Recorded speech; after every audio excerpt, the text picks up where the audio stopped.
नमस्कार दोस्तों, मैं अंकित स्वागत करता हूं आपके इस चैनल पे जिसका नाम है चैम अंकित।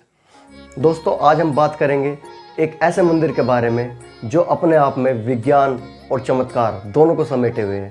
जी हाँ, यह है साउथ में पड़ने वाला प्रसिद्ध मंदिर जगन्नाथ मंदिर।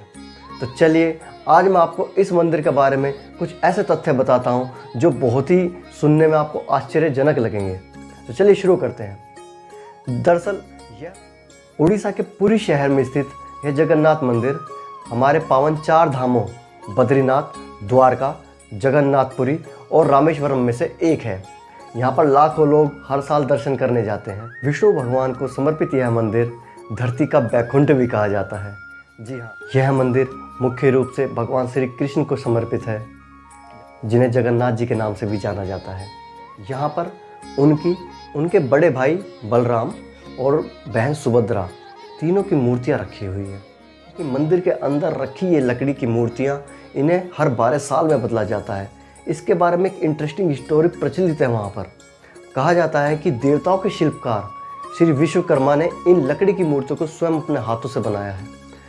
यह उन्होंने राजा इंद्रद्युम्न की अनुरोध पर किया। राजा इंद्रद्युम्न ने उनसे अनुरोध किया कि भगवान श्री कृष्ण की, बलराम की और बहन सुभद्रा ये लकड़ी की मूर्तियाँ वो बनाएं।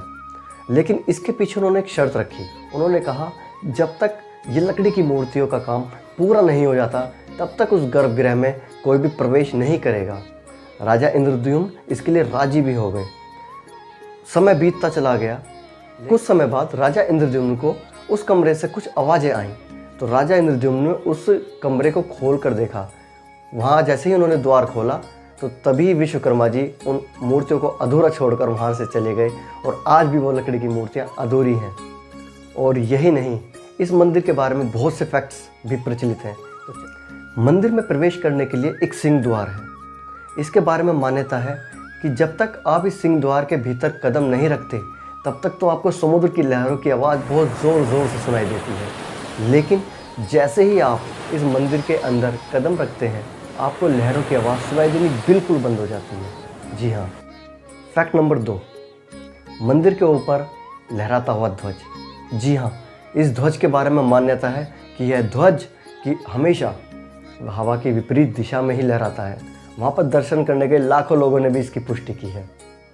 इस ध्वज के बारे में एक बात और प्रचलित है। कहा जाता है इस ध्वज को हमेशा एक पुजारी उल्टा चढ़कर इसे रोज़ बदलता है, और अगर ऐसा एक भी दिन उसने मिस करा तो यह मंदिर 18 सालों के लिए बंद हो जाएंगे। एक और फैक्ट जो इस मंदिर के बारे में है, मंदिर की शिखर पे लगा सुदर्शन चक्र। जी हाँ, इस चक्र की इंजीनियरिंग इतनी कमाल की है कि आप इसको चारों दिशाओं में जिधर से भी देखें यह आपको अपनी तरफ ही मुड़ा हुआ प्रतीत होता है। जी हाँ, मतलब इसका फेस आपको हमेशा अपनी तरफ ही मुड़ा हुआ दिखेगा। है ना कमाल की इंजीनियरिंग। मंदिर के ऊपर से कभी भी कोई भी पक्षी नहीं उड़ता और ना ही कोई भी विमान इसके ऊपर से उड़ता है, जबकि गवर्नमेंट ने इसके ऊपर किसी भी तरह की कोई पाबंदी नहीं लगा रखी। लेकिन फिर भी यह अपने आप में आश्चर्य की ही बात है कि इसके ऊपर ना तो कोई पक्षी उड़ता है और ना ही कोई विमान उड़ता है। चलिए अब हम बात करते हैं मंदिर के रसोई के भोजन की।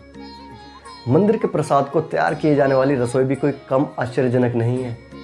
मंदिर में पकने वाले इस भोजन को 7 बड़े बड़े मिट्टी के बर्तनों में पकाया जाता है और इन्हें लकड़ी के चूल्हे पर एक के ऊपर एक रखा जाता है। कमाल की बात यह है कि सबसे ऊपर रखे बर्तन का खाना सबसे पहले पकता है और सबसे नीचे रखे बर्तन में खाना सबसे आखिर में पकता है। इससे रिलेटेड एक इंटरेस्टिंग फैक्ट और भी है। बताया जाता है कि जिस बर्तन का प्रयोग एक बार भोजन बनाने के लिए हो गया उस बर्तन को दोबारा कभी प्रयोग में नहीं लाया जाता। आखिर में आपको एक इंटरेस्टिंग बात और बताता हूँ।